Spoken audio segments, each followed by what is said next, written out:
네, 오늘 우리에게 주시는 말씀은 야고보서 2장 1절에서 13절 말씀입니다. 야고보서 2장 1절에 13절 말씀, 신약성경 372페이지입니다. 네, 이 하나님의 말씀을 우리 함께 교독해서 읽도록 하겠습니다. 내 형제들아, 영광의 주 곧 우리 주 예수 그리스도에 대한 믿음을 너희가 가졌으니 사람을 차별하여 대하지 말라.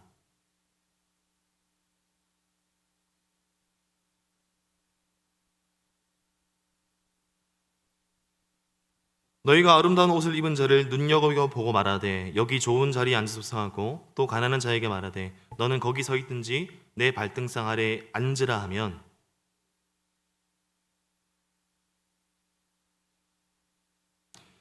내 사랑하는 형제들아 들을지어다. 하나님이 세상에서 가난한 자를 택하사 믿음에 부요하게 하시고 또 자기를 사랑하는 자들에게 약속하신 나라를 상속으로 받게 하지 아니하셨느냐.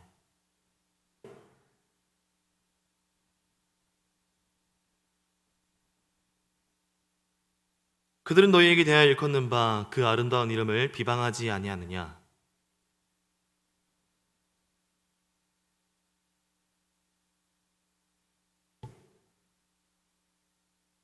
만일 너희가 사람을 차별하여 대하면 죄를 짓는 것이니 율법이 너희를 범법자로 정죄하리라.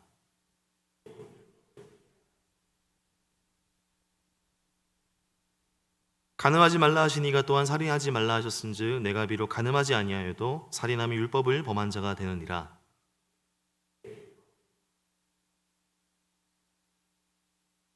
함께 읽겠습니다. 긍휼을 행하지 아니하는 자에게는 긍휼 없는 심판이 있으리라. 긍휼은 심판을 이기고 자랑하느니라. 아멘. 네, 교회 안에 차별이 생겼어요. 차별이 아닌 긍휼을 원하시는 하나님, 차별이 아닌 긍휼을 원하시는 하나님이라는 제목으로 말씀 전하겠습니다. 참 인간관계가 참 중요하다라고 합니다. 인간관계하면 생각나는 것이 있으신가요? 서점에 가보니까 부자의 인맥 관리, 또 인맥을 금맥으로, 인맥이 돈, 이런 책들이 굉장히 많이 있더라고요. 세상에서 이 인간관계가 좋다는 것이 이 겉모양이 좋은 사람과 좋은 관계를 유지하는 것이 아닌가, 그런 생각이 들었습니다. 이런 부분 때문에 사람에 대한 차별이 우리가 생기지 않나 생각해 보게 됩니다. 여러분, 차별하면 무엇이 생각나십니까? 외모, 출신지, 또 학력, 또 사회적 약자, 이념적 가치 등 수많은 차별이 우리 사회에 있습니다. 우리 역시도요, 참 많은 차별을 받고 살아오지 않았습니까? 그래서 약해지지 않기 위해서, 차별받고 싶지 않은 마음에 다른 누군가를 차별하는 모습이 생기기도 합니다. 어떤 분들은 참 긍휼을 베푸면 참 마음이 약해질까봐 아예 긍휼을 베푸지 않는다라고 하시더라고요. 로마의 어떤 철학자는 이런 말을 했습니다. 긍휼은 영혼의 질병이다. 약한 사람을 향해 마음이 약해지는 것은 마음의 질병이다. 유명한 철학자 아리스토텔레스는 이런 말을 했습니다. 노예는 타고난다라고 얘기하기도 했습니다. 이런 말을 지식인들이 하는 사회이니 참 그 사회가 어떻겠습니까? 당연히 로마인들 또 유대인들도요, 사람을 차별했습니다. 그래서 예수님이 가난한 자들과 먹고 마시는 것을 굉장히 싫어했습니다. 그러면 당시 예수 믿는 사람은 어땠을까요? 차별했을까요? 하지 않았을까요? 당시 예수 믿는 사람들도 다르지 않았습니다. 오늘 성경에 보니까 예수 믿는 그리스도인들도 차별했습니다. 오늘 2절, 3절 말씀 우리 한 번만 더 같이 읽도록 하겠습니다. 자, 시작. 만일 너희 해당에 금가락지를 끼고 아름다운 옷을 입은 사람이 들어오고 또 남루한 옷을 입은 가난한 사람이 들어올 때에 여기 좋은 자리에 앉으소서 하고 또 가난한 자에게 말하되 너는 거기 서 있든지 내 발등상 아래에 앉으라 하면, 자, 어디서 차별이 있었습니까? 회당입니다. 이 회당은 헬라어로는 시나고게, 교회는 에클레시아. 그러니까 그러므로 이 회당이 교회는 아닙니다. 이 회당은 이 유대인들에게 교육과 예배가 이루어진 곳이고 작은 사회이기도 했습니다. 이 당시 유대인 중에서 예수를 믿은 이 기독교인들은요, 흩어져서 회당 중심으로 생활을 했습니다. 왜 회당에서 생활했을까요? 교회가 아니라. 왜냐하면 이 당시 유대 기독교인들은요, 자신들을 유대교에서 개종한 것으로 생각하지 않았습니다. 그래서 율법을 존중하고 성전에 출입하면서 계속해서 해당 생활을 했던 것이죠. 그런데 이들은 이 해당에서 예수 믿는 것 때문에 다른 유대인에게 차별받았습니다. 예수 믿는 것 때문에 이 유대인들이, 기독교 유대인들이 차별받은 것이죠. 정말 어렵게 신앙생활했습니다. 근데 정말 놀라운 것은 오늘 말씀 2절 3절을 보니까 알 수 있는 게 무엇입니까? 그리스도인이 되었다는 이유로 차별받은 사람들이 또 차별하고 있는 모습을 우리가 보게 됩니다. 그래서 어떻게 예수 믿는 사람이 차별을 행할 수 있는가라는 말씀이 오늘 선포되고 있는 것이죠. 그래서 이 말씀을 통해서 하나님께서 오늘 우리에게 주시는 메시지가 무엇인지 두 가지, 차별 금지와 긍휼 베품에 대해서 성경 여러 곳을 찾아보면서 우리가 살펴보기를 소망합니다. 첫 번째로 오늘 말씀을 통해서 주시는 메시지는 뭐냐면 하나님 보시기에 차별은 죄입니다. 한번 따라해 보실까요? 자, 시작. 첫째, 하나님 보시기에 차별은 죄이다. 오늘 본문 보면 차별이 죄이고 더 나아가 예수님을 부정한다라고 말씀하고 있습니다. 여러분, 차별이 죄입니까? 보통 차별을 죄라고 생각하지는 않는 것 같습니다. 차별은 취향의 문제가 아닌가?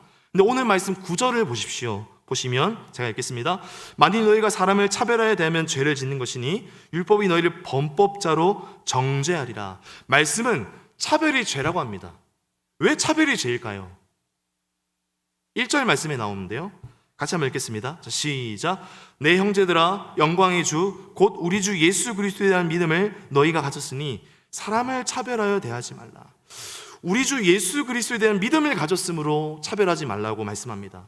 우리 예수님이 어떤 분이시기에 차별하지 말라고 하는 것일까요? 1절 앞부분에 보니까 영광의 주라고 되어 있습니다. 주님이 영광의 주이기 때문에 차별하지 말라고 말씀하시는데요. 도대체 이 영광의 주가 뭐길래, 그런 점에서 우리는 오늘 이 영광의 뜻이 무엇인지 해결해야겠습니다. 이해해야겠습니다. 보통 우리는 이 영광이라고 생각하면 부요한 것, 화려한 것, 빛나는 것이라 생각하지만 고린도후서 8장 9절 말씀을 보시면요, 제가 읽겠습니다. 우리 주 예수 그리스도의 은혜를 너희가 알거니와 부요하신 이로써 너희를 위해 가난하게 되심은 그의 가난함으로 말미암아 너희를 부요하게 하려 하심이라. 아멘. 영광의 주 예수님이 지금 어떤 일을 하고 계십니까? 예수님은 하나님의 아들이시고 모든 만물의 주인이시죠. 그 부유하신 분이 모든 것을 비워내고 가난하게 되셨답니다. 죄인의 형상으로 낮아지셨답니다. 왜 가난하게 되셨고 낮아지셨을까요? 오늘 9절 중반부에 노란색 글자 같이 한번 읽어보실까요? 자, 시작. 그의 가난함으로 말미암아 너희를 부요하게 만들기 위해서랍니다. 영광의 주 예수님은 우리의 부요함을 위해서 스스로 가난해지셨다라고 말씀하고 계십니다. 예수님의 낮아지심으로, 자신의 낮아짐으로 남을 부요하게 만드는 것, 이것이 기독교에서 말하는 영광입니다. 그런 점에서 교회의 영광은 세상의 영광과 다릅니다. 기독교의 영광은 자기를 비워내고 남을 부요하게 하는 것이죠. 그런데 하나님이 여기서 그치지 않으십니다. 고린도후서 4장 6절을 함께 읽겠습니다. 시작. 어두운 데에 빛이 비치라 말씀하셨던 그 하나님께서 예수 그리스도의 얼굴에 있는 하나님의 영광에 아는 빛을 우리 마음에 비추셨느니라. 하나님의 영광을 아는 빛을 우리 마음에 비추셨답니다. 자기를 비워냄으로써 남을 부욕해 하는 그 영광을 우리 마음에도 넣어주신 것이죠.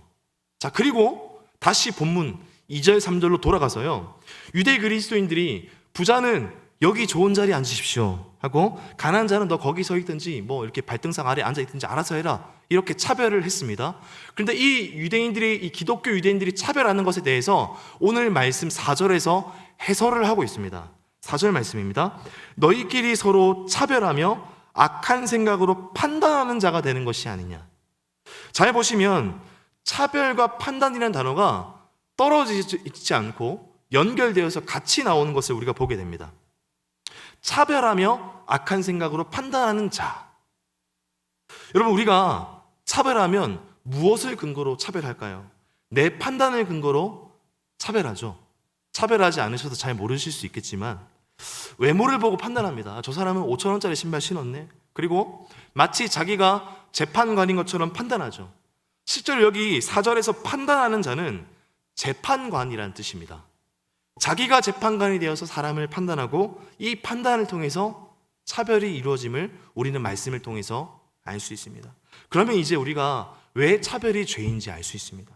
말씀 앞에서 저와 여러분께 한 가지 질문 드립니다.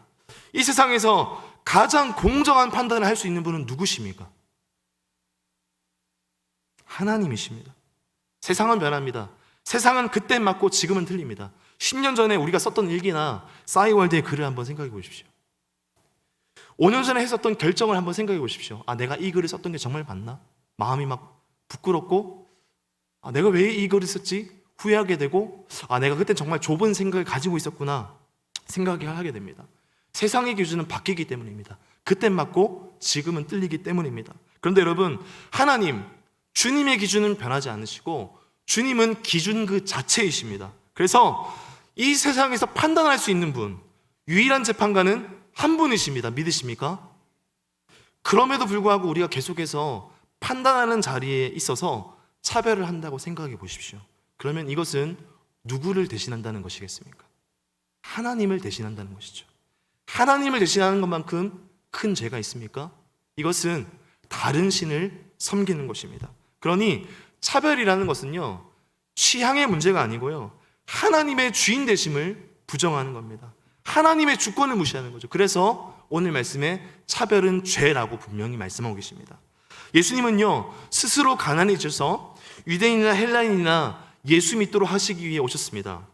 갈라디아서 3장 28절 말씀에 이런 말씀이 있는데요, 너희는 유대인이나 헬라인이나 종이나 자유인이나 남자나 여자나 다 그리스도 예수 안에서 하나이니라. 이스라엘은 선택받은 사람과 이방인을 나눴지만요, 하나님께는 이방인이 없습니다. 하나님께는 이방인이 없습니다. 하나님은요, 사람을 차별하지 않으시고 모든 열방이 주님께 돌아오길 원하십니다.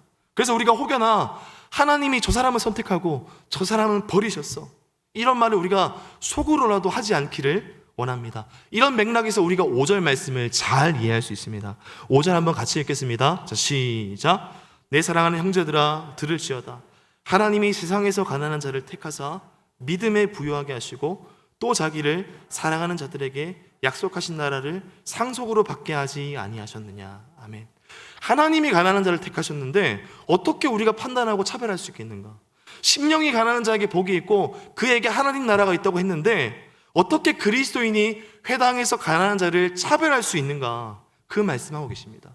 그리스도인이 차별하면 도대체 그 가난한 사람은 어디서 진짜 소망을 얻을 수 있겠습니까? 우리 안에 모든 차별하는 마음이 사라지길 소망합니다. 내가 재판관 되지 않기를 원합니다. 재판관 자리를 주님께 다시 돌리십시오. 재판관 자리를 주님께 다시 돌려드리고 은혜로 나아가는 우리가 되었으면 좋겠습니다. 그러면 하나님께서 우리에게 원하시는 것이 무엇일까요? 이것이 우리에게 주시는 두 번째 메시지입니다. 하나님이 원하시는 것은 긍휼 행함입니다. 같이 한번 따라해 보실까요? 자, 시작. 둘째, 하나님이 원하시는 것은 긍휼 행함입니다. 우리가 긍휼을 행할 때 심판을 이기는 능력이 일어난다고 말씀합니다. 오늘 13절 말씀입니다. 제가 읽겠습니다. 긍휼을 행하지 아니하는 자에게는 긍휼 없는 심판이 있으리라. 긍휼은 심판을 이기고 자랑하느니라. 긍휼이 없으면 재판관이신 하나님께 정말 긍휼 없는 심판을 받게 되고, 긍휼이 있으면 심판을 이기는 능력이 일어납니다. 그러면 그 긍휼이 무엇일까요? 이 긍휼에 대해 성경은 뭐라고 말씀하고 계실까요? 오늘 본문 8절에 답이 나와 있습니다. 같이 한번 읽겠습니다. 자, 시작. 너희가 만일 성경에 기록된 대로 내 이웃 사랑하기를 내 몸과 같이 하라 하신 최고의 법을 지키면 잘하는 것이니와. 결국 긍휼은 내 이웃을 내 몸처럼 사랑하는 것입니다. 이렇게 긍휼을 베풀 때 마태복음 5장 7절에서 우리 주님께서 약속하신 게 하나 있습니다. 긍휼히 여기는 자는 복이 있나니 그들이 긍휼히 여김을 받을 것이며. 아멘.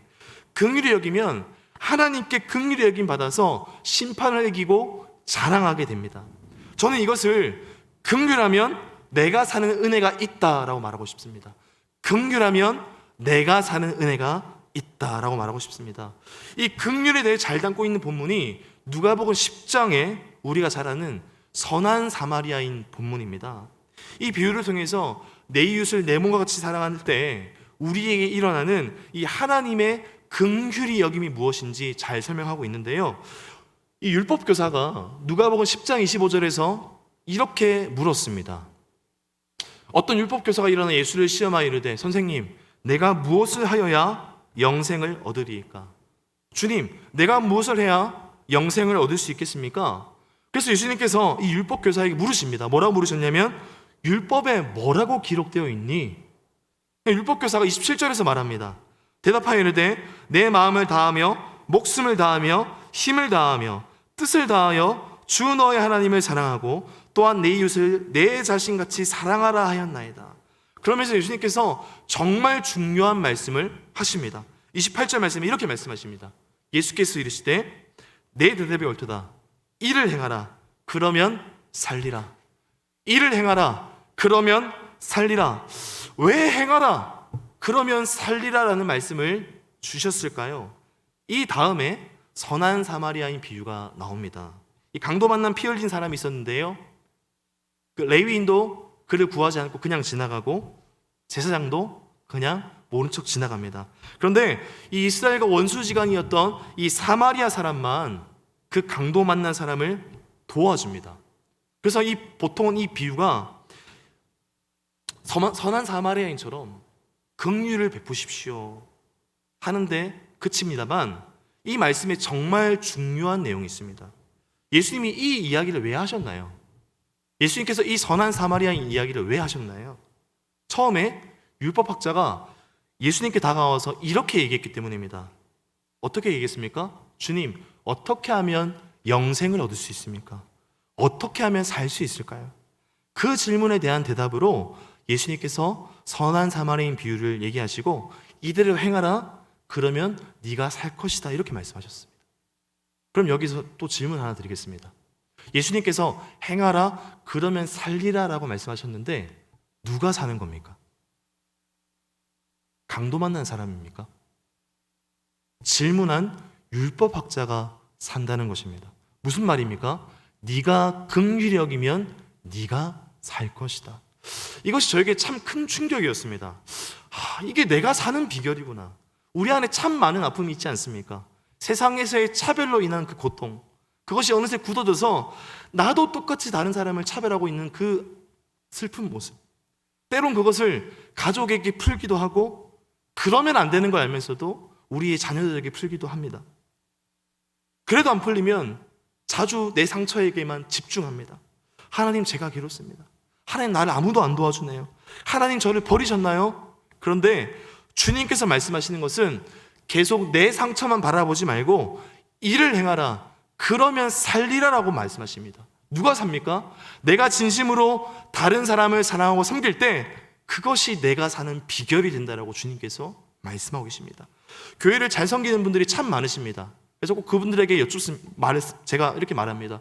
집사님, 권사님, 장로님, 늘 수고가 많으십니다. 이렇게 얘기를 하면 그분들이 사람은 달라도 대답은 늘 똑같으세요. 뭐라고 하시냐면 뭘요? 제가 섬기면서 더 은혜 받는 걸요. 주님 말씀하십니다. 너의 내면에 상처가 치료받길 원하느냐? 회복되기 원하느냐? 그렇다면 너의 상처에만 집중하는 것이 아니고 똑같이 상처받아 우는 그 사람을 향해서 돕고 살릴 때 내가 살 줄로 믿습니다. 이웃을 내 몸처럼 사랑할 때 내가 긍휼히 여김을 받아서 주님께서 살리는 능력이 우리 가운데 임할 줄로 믿습니다. 자, 그러면 우리가 어떻게 그 이웃을 사랑해야 될까요? 우리한테 그런 능력이 없는데요. 요한일서 4장 19절 말씀에 이런 말씀이 있습니다. 우리 같이 한번 읽으실까요? 자, 시작.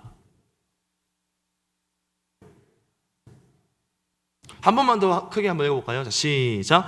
우리가 사랑함은 그가 먼저 우리를 사랑하셨습니다 라고 말씀합니다. 우리가 사랑할 수 있는 것은 우리가 먼저 그 큰 사랑을 받았기 때문입니다. 그래서 늘 주님께 도움을 구해야 됩니다. 예수님의 사랑이 내 가운데 있기를 원합니다. 주님의 사랑으로 내가 돕기를 원합니다. 그럼 예수님께서 어떻게 사랑하셨습니까? 성경에 보면 예수님께서 제자들에게 늘 긍휼을 베푸셨는데요. 근데 그냥 베풀기만 하지 않으셨어요.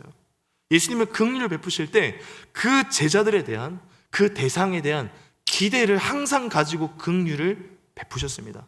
그 사람에 대한 미래의 소망을 가지고 긍휼을 베푸셨어요. 예수님께 긍휼 입은 사람이 누가 있습니까? 바로 베드로입니다. 예수님은 베드로의 현재 지금 정말 그 가난한 모습이 아닌 늘 미래의 부요함을 상상하고 섬기셨던 것 같습니다. 그의 가능성을 보셨던 것 같아요. 그래서 주님께서 베드로를 처음 보자마자 이렇게 말씀하셨습니다. 요한복음 1장 42절 말씀인데요, 제가 한번 읽겠습니다. 데리고 예수께로 오니 예수께서 보시고 이르시되 내가 요한의 아들 시몬이니 장차 개바라 하리라 하시니라. 장차 개바라. 너는 지금은 아니어도 앞으로 반석이라 불릴 것이다. 너는 지금은 아니어도 앞으로 반석이라 불릴 것이다. 예수님은 항상 사람을 보시면서 장차, 미래에 대한 소망을 가지고 계셨음을 우리가 알 수 있습니다. 이런 점에서 우리가 한번 생각해 봐야 됩니다. 우리가 긍휼을 베풀어야 될 사람들이 있는데 우리는 그 사람에 대한 기대가 있는가? 혹시 우리 가운데 그와 나를 차별하는 모습이 있지 않은가? 우리가 누군가를 돕는다고 말하면서 정죄하는 모습이 있지 않습니까? 저 사람, 저 가난한 사람 내가 돕는 거야. 저 왕따 당하는 아이 불쌍해. 근데 따 당하는 데는 이유가 있겠지. 도와줘야겠다. 돕는 나와 도움받는 그를 차별하는 것입니다. 그러면 돕는 사람은 끝까지 돕기만 하고 도움받는 사람은 끝까지 도움만 받는 것입니다. 그런데 그 안에는 능력이 없는 것이죠. 그래서 긍휼이 영어로 무엇인지 아십니까? 바로 컴패션입니다. 컴은 무엇입니까? 함께. 패션은 고난당하다. 긍휼이 무엇입니까? 함께 고난당하는 것입니다. 그들의 아픔이, 그 가난한 자의 그 아픔이 우리 속에 들어와서 하나님이 불쌍하군요, 그 정도가 아니고 하나님이 그들을 향해 그 아파하고 힘들어하는 그 마음이 나에게도 느껴지는 것, 그들의 아픔을 공감하고 그들에 대한 그 기대함을 가지는 것, 그 사람이 하나님의 능력으로 살아나게 될 거야, 그 소망을 가지고 섬기는 그 모습들이 우리 가운데 있기를 소망합니다. 네가 장차 개바가 될 거야. 그런데 베드로는 넘어졌습니다. 제자의 길을 버리고 다시 옛생활로 돌아갔습니다. 근데 예수님은 다시 베드로에게 돌아가셨어요. 그러면서 말씀하셨습니다. 베드로, 너 나 배신했지? 내가 너 용서할게. 이렇게 말씀하지 않으시고 그냥 이렇게 물으셨어요. 베드로야, 너 나 사랑하느냐? 예, 주님, 저 주님 사랑합니다. 내 양을 먹이라. 베드로야, 너 나를 사랑하느냐? 내 주님, 저 주님을 사랑합니다. 내 양을 치라. 사랑한다고 하니까 내 양을 먹이라고 하십니다. 주님은 항상 긍휼을 베푸시면서 실패한 자리에 있는 그 베드로에 대해서 여전한 기대감과 소망을 가지고 계셨음을 우리가 알 수 있습니다. 저는 이 부분에서 예수님이 정말 여전히 베드로에 대한 소망과 기대를 품고 긍휼을 베푸시는구나 라고 생각하게 되었습니다. 진짜 긍휼이란 무엇일까요? 우리가 그저 베풀고 거기서 끝나는 것이 아니고 하나님이 당신에 대한 기대감을 가지고 계신다. 우리 자녀를 향해서, 우리 맡기신 다음 세대를 향해서 하나님이 너를 포기하지 않았으니 나도 너를 포기하지 않았어. 지금 이 아이가 정말 변하지 않는 모습이 있고 지금 이 아이가 정말 무너져가는 모습들이 있지만 장차 개바가 될 것이야. 그 주님의 기대함과 소망을 가지고 우리가 나아가고 계십니까? 이것이 주님께서 우리에게 원하시는 것이 아닐까요? 한 가지 이야기를 나누고 오늘 말씀을 마치려고 합니다. 1879년에 태어나신 이 이자익 목사님의 이야기입니다. 이 이자익은 6살 때 부모님을 잃고 16살이 되던 때에 김제로, 전라도 김제로 가게 됩니다. 그리고 이 김제 금산면에 큰 부자였던 부잣집에 찾아가게 됩니다. 이 부잣집이 바로 조덕삼이라는 부자의 부잣집이었습니다. 이 조덕삼은요, 이 불쌍한 이 이자익을 머슴으로 받아들이게 됩니다. 그러던 중에 미국에서 오신 선교사님에 의해서 이 조덕삼이 예수님을 믿게 됩니다. 근데 자기만 믿고 끝난 것이 아니고 머슴 이 이자익에게 한글을 가르치고 그도 예수 믿도록 도와줍니다. 그리고 이 조덕삼은 자신의 재산을 바쳐서 금산교회를 세우게 됩니다.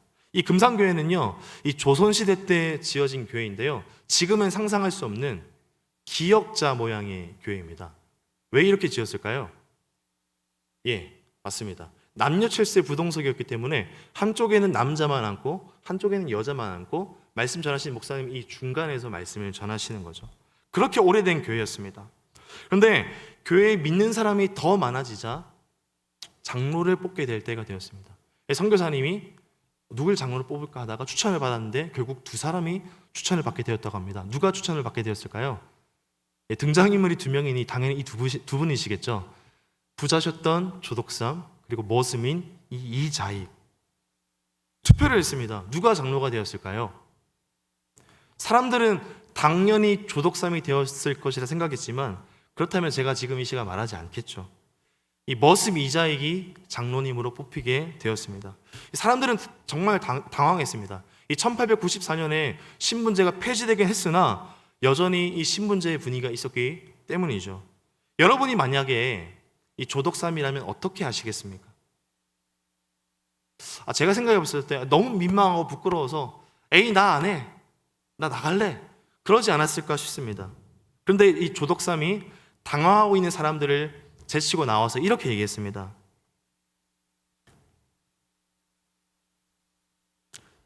우리 금산교회는 참으로 훌륭한 일을 해냈습니다. 저희 집에서 일하고 있는 이자익은 저보다 믿음이 대단합니다. 참 감사합니다.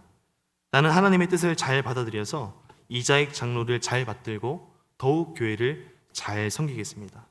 참 얼마나 멋진 모습입니까? 차별이 아닌 세상과는 전혀 다른 반응. 실패한 사람이 더 위대해지는 순간을 보게 됩니다. 그래서 이분이 생각할 때 이 이자익이 너무 훌륭해서 목사님을 시켜야겠다는 마음이 들었답니다. 그래서 공부를 시켜서 평양신학교로 보냈습니다. 그리고 자신의 모습을 잘 모셔서 돌보셨다고 합니다. 그리고 이분이 돌아가실 때 이자익 목사님이 눈물을 흘리면서 이렇게 얘기했다고 합니다. 고아된 나를 받아주시고 예수 믿게 하시고 목사 되게 하신 것이 바로 장로님의 은혜입니다. 가난한 자를 이 부유하게 하는 이 주님의 모습을 닮아 나사시는 이 모습이 얼마나 아름답고 멋있습니까? 차별이 아닌 긍휼, 예수님의 기대감으로 우리 이웃을 사랑할 때 그들이 살게 되고 우리도 살게 될 줄로 믿습니다. 우리가 긍휼을 베풀 때 우리 역시 하나님의 긍휼로 살아나게 될 줄로 믿습니다. 말씀의 결론을 맺겠습니다. 사실 가장 많은 차별을 받은 분은 바로 우리 예수님이십니다. 그런데 늘 우리에게 주님께서는 긍휼을 베풀어 주셨습니다.